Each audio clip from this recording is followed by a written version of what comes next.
Hey y'all, welcome back to my channel, or welcome to my channel if this is your first time here. My name is Latia B, and in today's video I'm going to be sharing some tips that helped me to potty train my almost 2-year-old in just 1 week.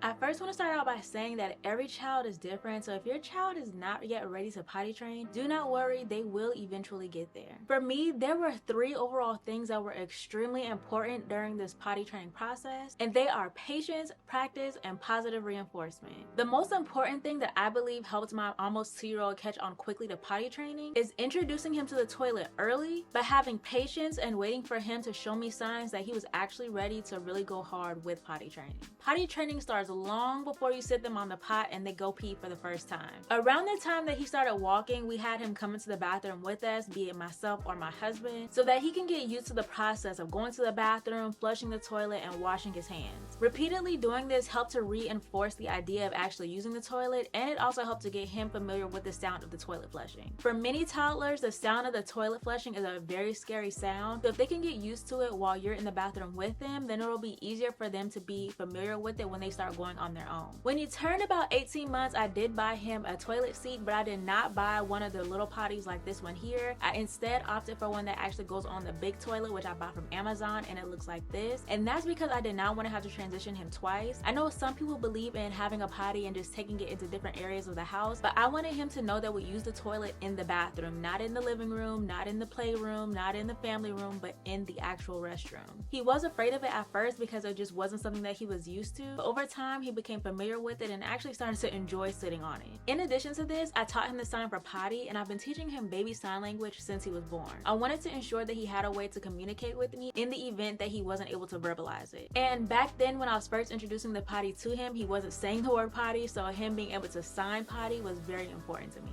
Every time he would go with me or if we were talking about the potty, I would always say it and sign it. So if I was taking him to the bathroom, I would say, let's go potty, or if he was sitting in there with me and I was going, I would say, Mama's going potty, just to help reinforce it. There's a number of signs that you should look out for to make sure that they are ready to start potty training, but being able to communicate it is definitely one of those signs. I'm currently in the process of writing a blog post where I'm sharing these tips and also sharing the other signs of readiness. So if you want to check that out, make sure you go ahead and check out my blog. I'll leave it linked up above. My husband thought I was a little bit crazy trying to potty train him in a week because there's a lot of literature out there that says that it takes months for kids to become potty trained, but there are kids who just get it like that, and it can definitely be done.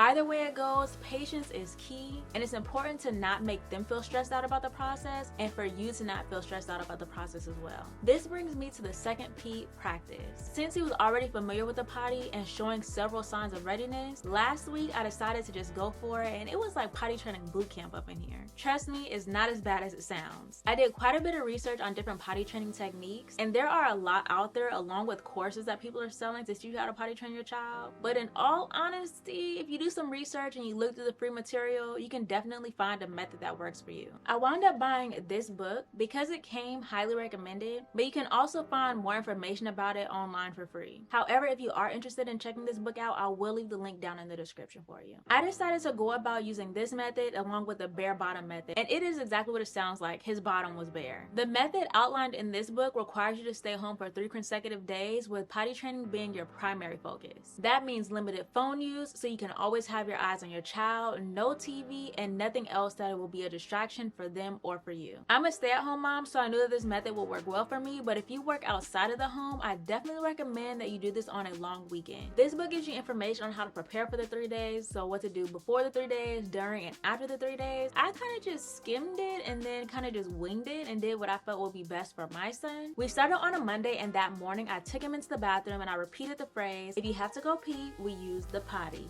If you have to go pee, we use the potty. And so that way that he can see what I was saying and connecting it with what I wanted him to do. I said it a few times, and then I would have him finish the sentence for me. So I would start the sentence off and say, if you have to go pee, we use the, and have him finish it off by saying potty. And I continue to say this to him throughout the day. When I was asking other moms about how they potty train their little ones, they told me that they started out by setting like a 15-minute timer and taking their child every 15 minutes. I personally kind of feel like that's excessive because it doesn't give them enough time to actually feel the sensation sensation for themselves and to tell you that they have to go potty. And that's really important when it comes to potty training. You want them to recognize the sensation and that feeling for themselves so that they can indicate to you or just go to the bathroom. I will say that since he was already familiar with the toilet and what it means to actually use it, he caught on very quickly. But if I noticed that he hadn't gone in a while, then I would just tell him to go use the potty and he would. The first day, he did have one pee accident and one poop accident, but whenever this happened, I made sure to not make a big fuss. In our everyday lives, whenever he spills something like water, I always tell him, uh-oh, you had an accident. It's okay, we can clean it up. So when he had his pee accident, that's exactly what I did. I told him, uh-oh, you had an accident. Accidents happen, but it's okay,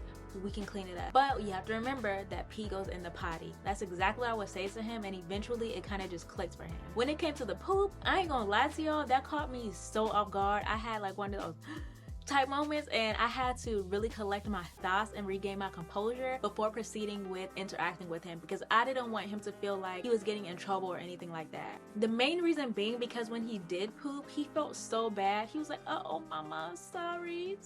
He just kept saying sorry as if he did something wrong. So I had to make sure that I reassured him that it wasn't okay, it was an accident, but also reminded him that poop goes in the potty. I cleaned up the poop, I let him watch me clean up the poop, put the poop in the toilet, and I told him, remember, poop goes in the potty. I let him see the poop in the potty, say bye-bye to the poop, and then we flushed it. I know it sounds silly, it might even sound crazy, but trust me, this eventually worked for him. The second day, he had no pee accidents, but he did have one other poop accident, and y'all, it was on my couch. But you want to know what? I had my couch and the rug in our living room covered with puppy pads, so it was not a problem at all. It was a super easy cleanup, and I'm so happy that I covered everything with these puppy pads right here, because let me tell you, that is so clutch, especially if you have a lot of soft surfaces. Thankfully, I made him stay in the living room area. We have hard floors in there, which are very easy to clean up, and the only soft surfaces that I really had to worry about was the couch and the rug. Again, when he had his poop accident the second day, I cleaned it up, and this time I had him kind of help me a little bit, put it in the toilet, and we said poop goes in the potty, flushed it, and that was that. On the third and fourth day, he had no pee and no poop accidents, and that's because he didn't poop on day 3 or 4. And by day 5, he was both peeing and pooping in the toilet. On this day, he did have a little poop accident because I think he didn't realize that he was going, so a little bit got on the floor,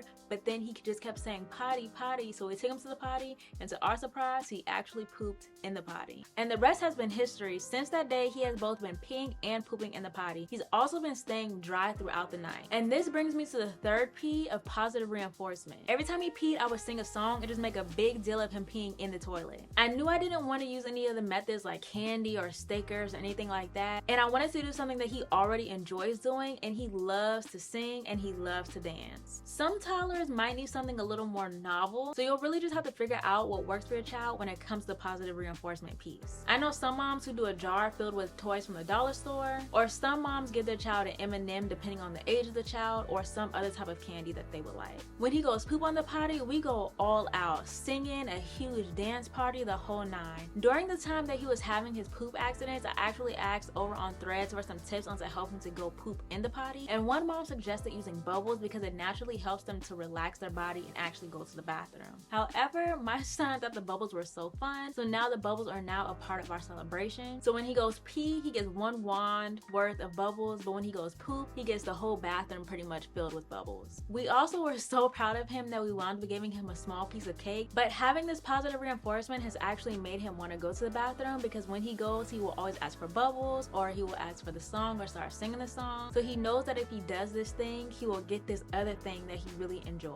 While it may not always work, and it may not work for all children, I truly believe that when you respond to something that you want them to do in a positive way, they're more likely to continue doing that thing. And when you think about it, aren't you more likely to do something when you're rewarded for it? Once you feel your child has kind of gotten the hang of it, you can start going on outings. So our first outing was actually on day 4, and we went out for a walk for 30 minutes, and he stayed dry the whole time. So at that point, I kind of knew that he would do well whenever we went out for a longer period of time. Following week, we went out, and we actually stayed out for like 2 or 3 hours, and guess what?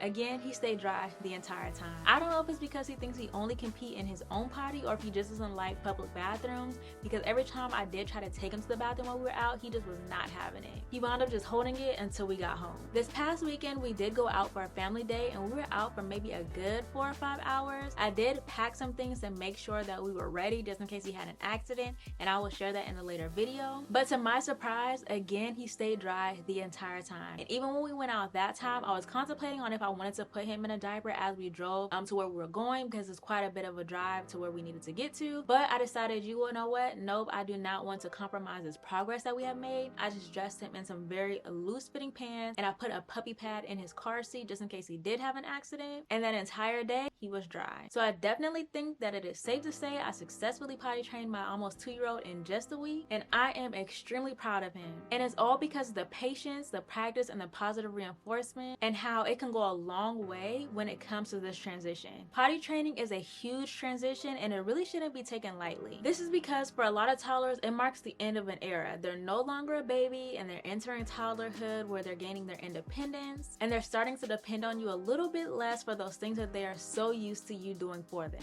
But if you use these tips and you try to potty train your toddler in a week and you find that it's just not working, I want you to first take a step back and take a deep breath. You are doing an amazing job, and it truly just takes some little ones a little bit longer to get the hang of it. Second, I want you to really think about if your child is ready for potty training. Are they showing all of the signs of readiness? Are they showing interest? If the answer is no, then just try again at a later date. If the answer is yes, they're showing signs of readiness and they're showing interest but they're just not going, then you can always talk with your primary care physician to make sure that there's not something underlying that's going on. Sometimes there may be things that are going on that we just can't see and we need a doctor's opinion about it. So before you become frustrated, make sure that you are seeking out help. With that being said, I hope that these tips were helpful, and I'm going to leave the links to all the potty training tools that I used down in the description. Once it's live, I will also leave the link to my blog post down there as well. If you have potty trained your toddler recently or have ever potty trained your child, let me know down in the comments the #1 thing that was the most helpful for you. If you want to see more motherhood or stay-at-home mom related content, go ahead and subscribe to my channel and make sure you turn on the notification bell